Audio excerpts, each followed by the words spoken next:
11 ફેબ્રુઆરીએ આમ આદમી પાર્ટી સાથે છેડો ફાડનાર ખેડૂત નેતા રાજુ કરપડાની 7 દિવસમાં થયેલી 3 મુલાકાત ચર્ચાના કેન્દ્રમાં છે. મુલાકાતો થઈ, પરંતુ બંધ બારણે શું ચર્ચા થઈ એ મુદ્દે અનેક અટકળો ચાલી રહી છે. જો કે રાજુ કરપડાએ પણ આ મામલે પોતાનો મત સ્પષ્ટ કર્યો છે. 23 ફેબ્રુઆરીએ આ મુદ્દે કોઈ મોટા સંકેતના પણ એંધાણ છે. જો કે એ પહેલા એક પછી એક થયેલી મુલાકાતની વાત કરી લઈએ. સૌથી પહેલા 13 ફેબ્રુઆરીએ ગુજરાત કોંગ્રેસ કિસાન સેલના પ્રમુખ પાલ આંબલિયાએ સુરેન્દ્રનગર જઈને રાજુ કરપડા સાથે મુલાકાત કરી. એટલું જ નહીં, પાલભાઈએ કરપડાને કોંગ્રેસમાં આવવા આમંત્રણ પણ આપી દીધું. બીજી મુલાકાત એક સમયે આપના જ કદ્દાવર રહેલા કરશન બાપુ ભાદરકા સાથે થઈ. 19 ફેબ્રુઆરીએ બાપુ કરપડાને મળ્યા અને જે રીતે આમ આદમી પાર્ટીમાં રહીને બંને આક્રમકતાથી સભાઓ ગજવતા, એવી જ રીતે કોંગ્રેસમાં પણ સાથે સભા ગજવવાનું આમંત્રણ આપી દીધું. કરશન બાપુ સાથેની મુલાકાતના બીજા જ દિવસે કરપડા અમદાવાદ પહોંચ્યા. કરપડાનો દાવો છે કે તેઓ લાલજી દેસાઈના ખબર અંતર પૂછવા આવ્યા હતા, પરંતુ અમિત ચાવડા સાથે આકસ્મિક ભેટો થઈ ગયો. આમ પણ રાજકારણમાં મોટાભાગે બધું એકાએક અને આકસ્મિક જ થતું હોવાનું કહેવાતું અને સંભળાતું આવ્યું છે. એટલે માની લઈએ કે ચાવડા સાથે મુલાકાત આકસ્મિક હોય, પરંતુ અહીંયા ફરી એક વખત તેઓને આમંત્રણ મળ્યું હશે એવું માનવામાં કંઈ ખોટું નથી. સોમવારે મૂડીના ગડાદમાં ખેડૂતોનું સંમેલન યોજાશે, જેમાં રાજુ કરપડા પણ હાજર રહેશે. આ સંમેલનમાં જ કરપડા ભાજપમાં જવું કે કોંગ્રેસમાં તેનો પહેલો વર્તારો કાઢશે.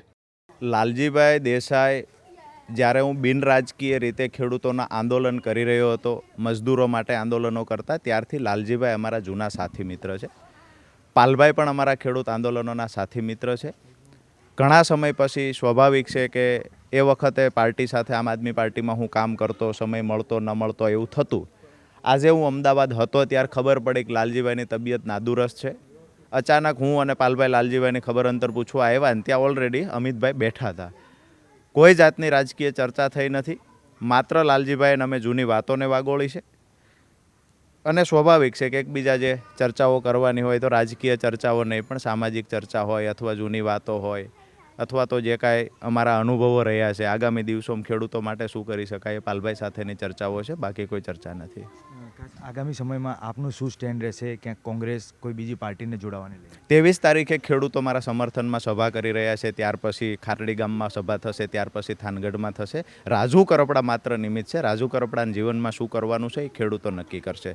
વાત રહી ક્યાંક ને ક્યાંક જે આરોપો મૂકવામાં આવે છે, એ ફલાણી પાર્ટી સાથે જોડાશે, આમ છે તેમ છે, તો ખેડૂતો સ્વતંત્ર છે. રાજુ કરપડા પણ સ્વતંત્ર છે. મારાથી જે સુધી આમ આદમી પાર્ટીમાં સહયોગ થઈ શકતો, તો આમ આદમી પાર્ટી મજબૂત બનાવવા જેટલું પણ મારાથી થઈ શકતું એટલું વફાદારીથી મેં કર્યું છે. આજે હું આમ આદમી પાર્ટીના પ્લેટફોર્મ પર નથી, તો એનો મતલબ એવો નથી કે હું ખેડૂતો માટે લડાઈ છોડી રહ્યો છું.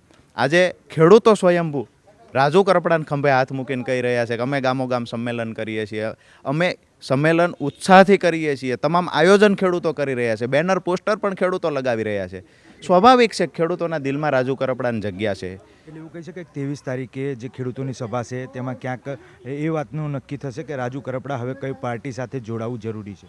હું એવું માનું છું કે 23 તારીખે ખેડૂતો 100% જે અભિપ્રાયો દેવાના છે ખેડૂતો આપશે, પણ માત્ર 23 તારીખની એક સભાથી નક્કી નહીં થાય. આવનાર દિવસોમાં બીજી સભાઓ પણ થશે. પ્રત્યક્ષ આપનો શું મત છે? હવે કોઈ રાજકીય પાર્ટી જોઈન કરવી જરૂરી છે ખેડૂતોને ન્યાય આપવા માટે, અથવા ખેડૂતોને જે પણ પ્રશ્નો છે તેને સ્વાભાવિક રીતે ન્યાય મળે એ માટે કોઈ પાર્ટી?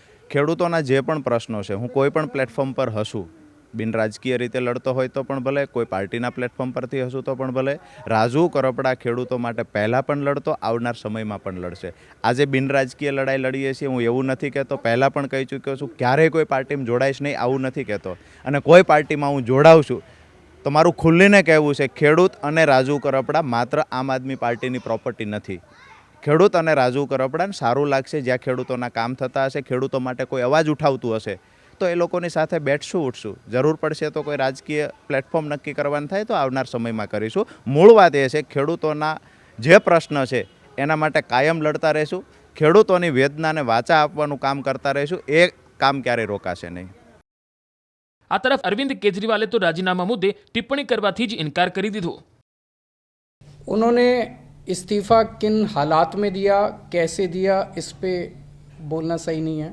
आप सब लोग जानते हैं, तो मैं उस पर टिप्पणी नहीं करना चाहूँगा.